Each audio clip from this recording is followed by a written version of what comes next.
네, 그러면 주주총회를 시작해 보도록 하겠습니다. 정말 좀 어려웠던 한 주가 마무리가 됐습니다. 이번 주 시장 수고 많았다는 이야기를 다시 한번 좀 드리겠고요. 자, 그렇다면 다음 주는 어떻게 대비해야 할지까지 쭉 한번 살펴보도록 하겠습니다. 오늘도 함께할 두 분의 전문가 모시겠습니다. 이지은 테이버 전문가 함께합니다. 안녕하십니까? 안녕하세요. 네. 자, 지난주 이 시간이었습니다. 우리 테이버 전문가가 속보를 잘 캐치를 해주신 덕분에 중국의 보복 관세 이야기를 저희가 프로그램에서 전할 수 있었고 그날 시청률이 잘 나왔어요. 아, 그런가요? 예, 시청률이 굉장히 잘 나온 건 좋았는데 네. 그로부터 일주일 동안 너무나 어려운 시장이 맞아요. 진행이 됐기 때문에 아마 뭐 시청률 잘 나온 거를 좋아할 수가 없는 그런 상황이었습니다.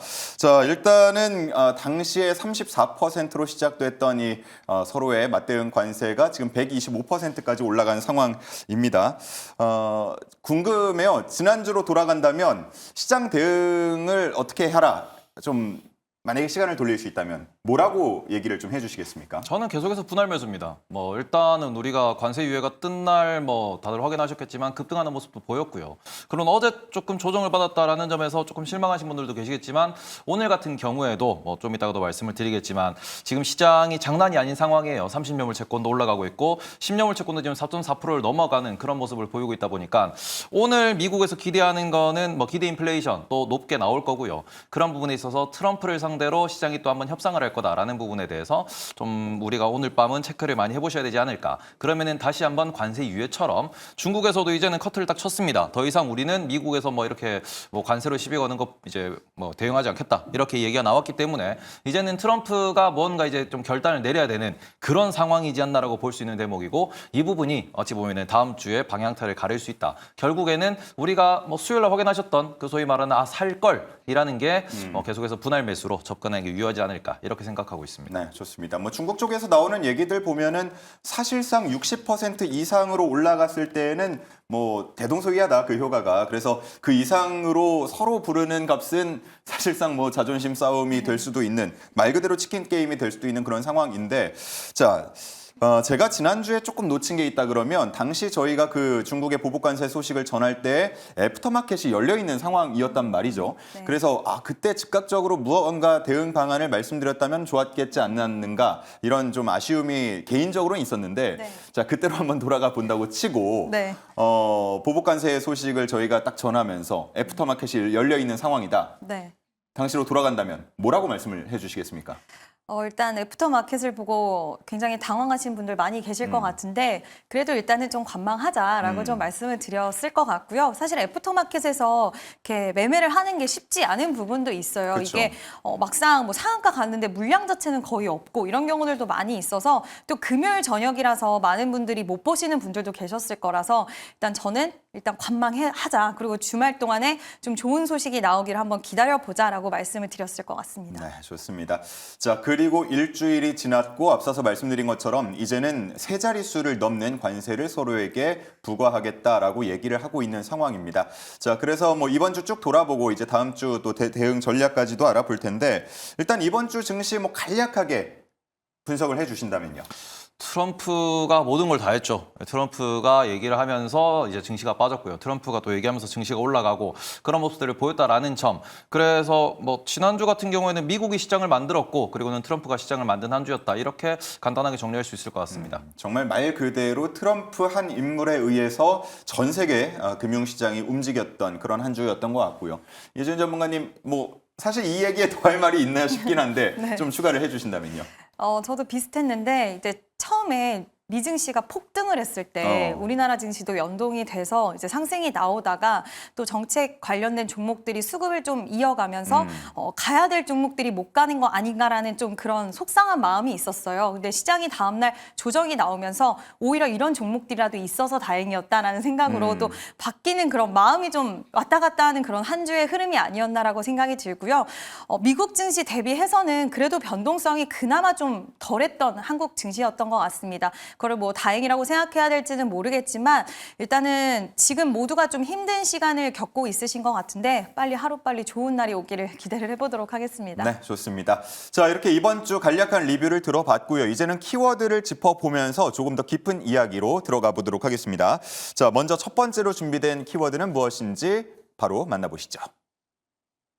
안녕하세요. 이주윤입니다. 이번 주 키워드 살펴보는 시간인데요. 이번 주를 되돌아보면서 전문가가 정한 이번 주 키워드 먼저 살펴보도록 하겠습니다. 첫 번째 키워드는 테이버 전문가가 고른 키워드인데요. 바로 띄워주시죠. 키워드는 바로 또람핑이었습니다. 뜻이 뭔가 좀 많은 생각이 들기도 하는데요. 또 방송용이 맞나 싶기도 합니다. 이에 대한 뜻은 테이버 전문가에게 자세히 들어보도록 하고요. 이런 단어를 골라주신 이유를 하나씩 만나보도록 하겠습니다. 먼저 트럼프와 시진핑의 친경전, 전 세계가 눈치 싸움을 하고 있다라고 제시해 주셨는데요. 이 트럼프 대통령이 모든 나라에게, 중국을 제외한 모든 나라에게는 상호 관세를 90일 유예한다고 밝혔지만 중국에 대해서는 145%의 관세를 그대로 유지한다고 말했는데요. 이에 오늘 중국도 미국산 제품에 대해서 125%의 관세를 부과하겠다고 밝혔죠.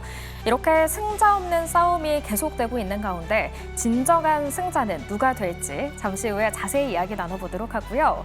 두 번째 이유도 살펴보겠습니다. 미국 채권 공매도 트럼프에 대한 공격일까라고 코멘트를 덧붙여 주셨는데요.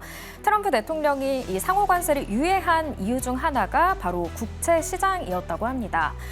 최근 미국 장기 국채 가격이 급락하고 있기 때문인데요. 상호 관세가 발효됐던 9일 10년물 국채 금리는 4.5%까지 껑충 뛰어 올랐습니다. 트럼프 대통령은 채권 시장을 주시하고 있었다고 하는데 과연 이에 대한 자세한 이야기는 어떤 걸지도 잠시 뒤 전문가 두 분과 이야기 나눠보도록 하겠습니다.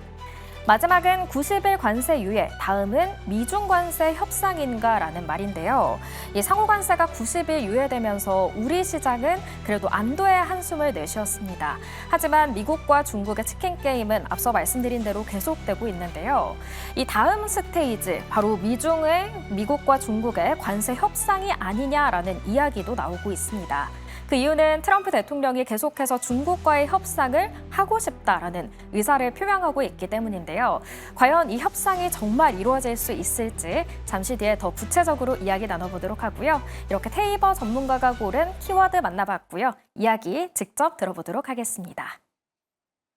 자, 이렇게 첫 번째 키워드는 바로 또람핑이었습니다. 우리 티니핑은 들으면 참 귀여운데 이 또람핑이라는 단어는 뭔가 일단 귀엽진 않은 것 같고 뭔가 좀 무섭기까지 하거든요. 어떤 뜻입니까? 일단은 뭐 많은 분들이 뭐 이것도 상상하시고 저것도 상상하시고 많이 상상하실 텐데 네. 그 상상도 어찌 보면 정답이라고 볼 수 있을 것 같고요. 저 같은 경우에는 앞서서도 이제 방송용이 맞냐라고 질문도 주셨는데 방송용으로 좀 순화해서 또 트럼프와 시진핑이다. 이렇게 좀 해석을 하시면 좋을 것 같습니다. 순화해서. 네. 예. 거기까지입니까? 네. 예. 자, 그럼 뭐 해석도 조금 해주셔야 될 것 같은데 결국은 또 관세 얘기로 가는 거죠. 네, 지금 오늘도 나온 게 지금 125%까지 중국이 미국에게 보복 관세를 또 올렸습니다. 그러다 보니까 이제는 양쪽 다 100%가 넘는 상황이고, 그러고는 이 부분에서는 누가 유리하냐 그러면은 결국 중국이 유리할 수밖에 없다. 그러니까 중국은 미국 제품이 없어도 살아갈 수 있지만 미국은 중국 제품이 없으면 살아갈 수 없다라는 점. 그리고는 이렇게 관세를 부과했을 때 중국은 인플레이션 걱정이 없지만 미국은 인플레이션을 걱정을 당장 해야 된다라는 점. 그런 걸 놓고 보시면은 아무래도 중국이 이제는 뭐 더 이상 뭐 이렇게 투정을 받아주지 않겠다 이런 식으로 대응하고 있다라는 점을 놓고 보시면은 요게 이제 완전히 이제 변곡점이 오지 않았나. 완전히 이제 뭐 좀 프레셔가 완전히 농축돼가지고 여기서는 뭔가 터져 나와야 된다. 그런 부분이 현재 채권 시장도 그렇고 주식 시장도 그렇고 좀 반영되고 있다라고 보실 수 있을 것 같고요.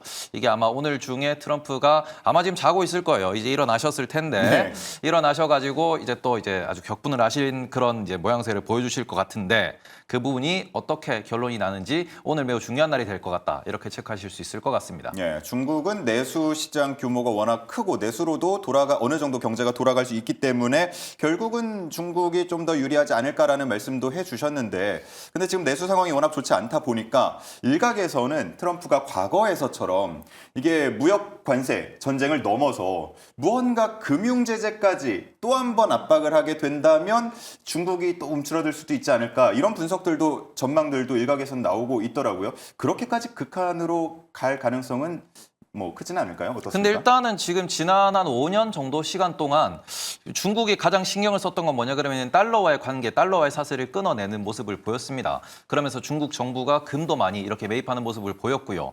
그러고는 우리가 코로나 기간 동안 사우디에다가 위안화를 통해 가지고 뭐 국제유가 원유를 받고 싶다 이런 얘기도 하면서 달러에서부터 이렇게 탈출하는 그런 모습을 많이 좀 추구하는 그런 움직임이 있었습니다. 그러니까 이게 뭐 러시아가 우크라이나 전쟁을 일으키면서 러시아가 또 제재를 당하는 그런 모습도 보면서 중국도 이번에는 뭐 꽤 많이 준비를 했다. 그리고는 일기 때 이미 한번 얻어맞아봤기 때문에 그런 부분에 있어서 대비가 좀 돼 있다라고 볼 수 있는 부분을 우리가 좀 간과하면 안 될 것 같고요. 지금 보시면은 이게 중국만의 이벤트고 중국만 공격을 하고 중국만 이렇게 좀 외톨이가 되는 모습이라 그러면은 예. 리스크가 커질 수 있겠으나 그 부분에서 지금은 일본도, 유럽도, 캐나다도 다들 기분이 상해 있는 상황입니다. 우리나라 같은 경우에도 우리나라가 미국과 얼마나 이제 좀 친밀한 관계인데 동맹 관계인데 우리나라한테 25%라는 관세를 왜 부과하느냐. 근데 또 보시면 영국이나 호주 같은 경우는 또 10%거든요. 그런 부분에 있어가지고 관세 자체를 부과하는 것도 다들 동맹국 입장에서도 이게 이해가 안 되는 상황인데 하필이면 멕시코와 캐나다 25%, 유럽에도 20% 이런 식으로 동맹국도 뒤통수를 치는 모습을 보이다 보니까 이게 약간 중국의 목소리가 오히려 글로벌 시장에 먹히는 그런 상황이라는 점을 놓고 보시면은 일기 때와는 또 다른 국면으로 가고 있다라는 점, 그거는 좀 한번 체크를 해보셔야 될 것 같습니다. 예. 저희가 뭐 현재 진행형을 쓸 때 영어 단어 뒤에 ing를 붙여서 ing 이렇게 표현을 하는데 그래서 트럼프의 ing를 붙여서 트럼핑이라는 뭐 경제 용어도 있고 결국은 트럼프에 의해서 또 한 번 무언가 행위가 발생할 때 트럼프가 트럼프 했다. 트럼핑 이렇게 사용을 하곤 합니다. 자, 근데 여기서 이제 제시해 주신 게 또람핑이란 말이죠. 어떻게 해석하셨습니까? 저는 그냥 뭐 또 트럼프겠지라고 또 트럼프겠지. 그냥 가볍게 해석을 했는데 예. 왠지 좀 숨어있는 그런 속뜻이 있을 것 같기도 하지만 또 깊게는 안 물어보겠습니다. 예. 자, 트럼프가 이제 일어나게 되면은 어쨌든 중국에서 나온 발언을 접하게 될 텐데, 자, 그러고 나서의 예상되는 반응은 어떨까요? 근데 이거 진짜 좀 어렵다라고 생각을 하는 게 지금 국채금리 계속 올라가고 있고 지금 국채금리 올라가다 보면 트럼프의 입장에서는 지금 미국 정부 자체도 이자에 대한 부담이 상당히 올라갈 수밖에 그렇죠, 없고요. 예. 그리고 모기지 금리도 올라가고 그러다 보면은 결국에 가계도 부채가 더 부담이 되는 거고 그러면 결국 미국 경제 전반적으로 계속해서 좀 안 좋은 악순환 구조로 빠질 수밖에 없는데 여기서 이거를 좀 대항할 수 있는 뭔가 키가 있을까가 좀 궁금해요. 개인적으로는 사실 없어 보이긴 하는데 지금 표면적으로 봤을 때는 일단 뭐 베센트 장관도 항상 트럼프는 다 된 대로 움직이고 있다라는 이야기를 또 나중에 한 만큼 혹시 다른 뭐 어떤 그림이 있지 않는 한은 지금 상황에서 봤을 때는 약간은 물러내야 되는 그런 상황은 맞는 것 같거든요. 근데 오늘 아마 어떤 반응이 일어날지에 대한 부분으로 인해서 시장의 분위기는 완전히 변화가 될 수 있다라고 보고 있는데 조금 한 번만 좀 약간만 물러나 주기를 한번 기다려 보도록 하겠습니다. 예, 일단 뭐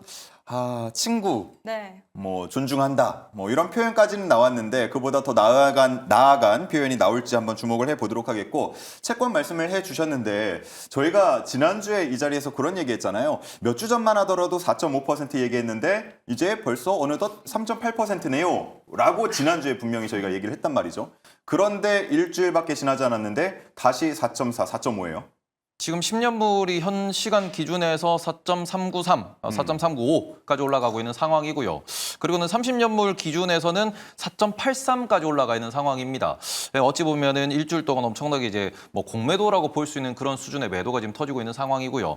그런 부분에서 채권 금리가 올라가면 어디가 문제가 생기냐라고 하면은 요게 이제 하이힐드 스프레드라고 하는 차트입니다. 근데 이 차트 같은 경우는 지금 요 왼 오른쪽 여기를 보시면은 여기가 위가 4.6까지 올라가 있는 상황이에요. 근데 하이힐드 스프레드라고 하는 거는 우리가 신용 등급이 좀 낮은 회사채 시장에서의 이게 우리가 국채 대비 어느 정도의 프리미엄을 줘야 이게 대출이 발생할 수 있는가라는 부분에 대한 데이터고요. 이게 한 5포인트 정도가 넘어간다라고 하면은 지금 10년물 국채 금리가 4.4% 정도입니다. 그러고는 이제 하이힐드 말 그대로 우리가 정크펀드라고 하는 그런 채권 시장에서의 이런 그 대출 금리가 9%가 넘어가고 10% 가까이 올라간다고 표현을 하는 거예요. 근데 그 수준까지 올라가면은 돈을 빌리기도 어려울 뿐더러 돈을 빌리더라도 그게 유지되기가 매우 어려운 상황이라고 볼 수 있습니다. 이게 우리가 다시 한번 돈맥경화라는 이야기가 나올 수 있는 부분인데 역사적으로 보시면 5포인트가 넘어가면은 뭔가 금융사고가 꼭 터져 나왔다라는 점. 최근에 보시면 관세를 발표한 이후에 엄청나게 지금 3월 말부터 쭉 올라가가지고 3월 말부터 한 1.5포인트 정도 이렇게 급등하는 모습을 보이고 있습니다. 그러니까 지금 시장에서는 베센트 재무장관도 트럼프한테 가가지고 지금 이 상황이면은 증시 자산시장 다 녹는다. 이렇게 해가지고 관세 밀어붙이다가 큰일 날 수 있다라는 이야기가 전달되고 난 이후에 실제로 90일 유예가 나왔다라는 썰도 있는 상황인데요. 이게 지금 자산 시장을 얼마나 크게 건들 수 있는지를 모르는 상황이다 보니까 현재로서의 관세, 중국과 미국의 관세에 대한 이런 뭐 1대1 매치는 아무래도 좀 미국이 불리한, 트럼프가 불리한 그런 상황이다라고 보실 수 있을 것 같습니다. 네, 좋습니다. 자, 뭐 관세 얘기를 쭉 하고 있는데 좀 우리나라로 초점을 맞춰 보도록 할게요. 일단 우리나라도 어쨌든 간 90일 유예 기간이 주어졌지만 그 안에 협상을 해야 되는 입장이고 지금 협상 과정에서 계속해서 얘기가 나오는 게 결국은 알래스카 LNG 쪽을 참여해라, 가스 사라라는 얘기가 좀 많이 나오고 있는 것 같거든요. 결국은 우리가 좀 참여를 하게 될까요? 어떻습니까? 이번에 또 미국 쪽에서 이제 미국의 에너지 정책을 알리기 위해서 좀 미국에서 또 와요. 한번 오는데 거기서 전화 연결, 뭐 영상 연결을 한다라고 합니다. LNG 또 주지사와 함께 연결을 해서 알래스카 관련돼서 또 프로젝트에 대해서 다시 한번 한국 쪽에 압박을 넣을 거라는 이야기들이 있는데 이 부분에 있어서 참 계산을 하기가 어려울 것 같아요. 예. 이 프로젝트를 참여를 하면 지금 우리나라가 짊어져야 될 부분들이 상당히 많거든요. 이 투자 규모 자체도 지금 60조 정도 들어갈 것이다라는 얘기가 나오고 있고 또 탄소 포집 관련돼서 우리나라가 추가적으로 한 30년 동안 좀 가져가야 되는 비용적인 부분들이 탄소 포집을 활용하면은 뭐 3,300조, 활용 안 하면 6,300조 이렇게 늘어난다라는 얘기도 있으면서 또 탄소 포집 관련주들이 오늘 시장에서 좀 시세가 나오기도 했는데요. 그러니까 굉장히 돈이 많이 들어가는 사업이고 이게 우리나라 입장에서 얼마나 수익성을 남길 수 있을지에 대한 부분들은 많이 없을 거라고 볼 수밖에 없을 거예요. 그렇기 때문에 협상 테이블에 올라온 거다라고 생각을 하는데 이런 부분들이 분명히 계속해서 좀 다뤄질 거고 시장에서는 그럼에도 불구하고 일단은 기대 심리적으로 나중에 계산기를 두드린다 하더라도 일단은 협상 대상에 올라가게 되는 부분에 있어서 조금은 좀 기대하는 심리들 그리고 미국 쪽에 생산시설을 보유하고 있는 기업들 쪽에는 좀 시세가 최근에 나오는 모습들을 보여주고 있어서 이게 무조건 이 프로젝트를 시작하면 짱이다, 좋다. 우리나라 기업들에게는 분명히 이와 관련된 종목들이 강세가 나올 것이다. 이렇게 단면적으로 좀 생각하시기보다는 지금 분위기에 맞춰서는 좀 시세를 가져가는 부분은 있겠지만 그 이면에는 우리나라 입장에서의 수익성이라든지 이런 것들이 좀 안 좋을 수 있다는 것은 염두를 해 두셔야 될 것 같습니다. 예. 뭐 지금부터 하는 얘기는 이제 예측입니다. 분석은 아니고 예측 그리고 전망이고 또 이 90일 동안에 우리는 대선이 끼어 있기 때문에 컨트롤 타워가 바뀐다는 아주 큰 변수가 있어서 뭐 정확히 이게 맞다 이렇게 말할 수는 없겠습니다만 이 알래스카 LNG 프로젝트 그리고 포함해서 우리와 미국과의 관세 협상이 어떻게 좀 나아갈 거라고 보고 계신가요? 일단은 뭐 한국 같은 경우에는 관세 협상에 있어가지고 관세가 몇 프로까지 떨어지느냐가 핵심이 된다라고 보실 수 있는 대목이고요. 그 우리나라 같은 경우에는 추가적으로 지금 자동차에 대한 25% 관세가 붙어 있고 반도체에 대해서도 바이오에 대해서도 관세가 따로 붙을 겁니다. 지금 우리나라 시가총액 상위 기업들 보시면은 삼성전자, SK하이닉스, 그다음에는 삼성바이오로직스가 있고요. 그다음에 현대차, 기아 모두 다 관세의 영향을 받는 그러한 기업들이라는 점. 요걸 놓고 보시면은 이 부분에서는 우리가 국가별 관세에서도 핵심이 되겠지만 개별 종목 품목별 관세는 또 국가별 관세라 별도로 이렇게 부과가 되고 있다는 점에서는 이게 각 기업단에서 어떤 식으로 트럼프 정부와 또 협상이 되는가도 좀 지켜보셔야 되고 이거는 좀 시간을 길게 두고 보셔야 될 것 같습니다. 그래서 이게 뭐 하이닉스 같은 경우에는 미국에 얼마나 투자를 할 것이냐, 삼성전자도 마찬가지고 삼성바이오로직스도 마찬가지로 미국에 얼마나 투자할 것인가가 추가적으로 이제 발표가 나오면서 그런 부분에서 협상이 좀 진행되는 부분을 좀 시간을 길게 두고 보셔야 될 것 같다. 그러니까 우리나라는 국가별보다는 품목별에 더 집중하는 게 좋을 것 같다. 이렇게 말씀드릴 수 있을 것 같습니다. 품목별 관세 부분에 집중을 해보자라는 말씀을 해주셨습니다. 자, 이렇게 관세에 대한 얘기를 안건 1, 키워드 1에서 풀어봤는데 이제는 좀 돈을 벌러 떠나봐야 될 것 같아요. 두 번째 키워드로 넘어가서 이제는 우리가 좀 돈을 벌 수 있는 방법에 대해서 얘기를 해보도록 하겠습니다. 자, 두 번째 키워드는 어떤 게 준비가 되어 있는지 바로 만나보시죠.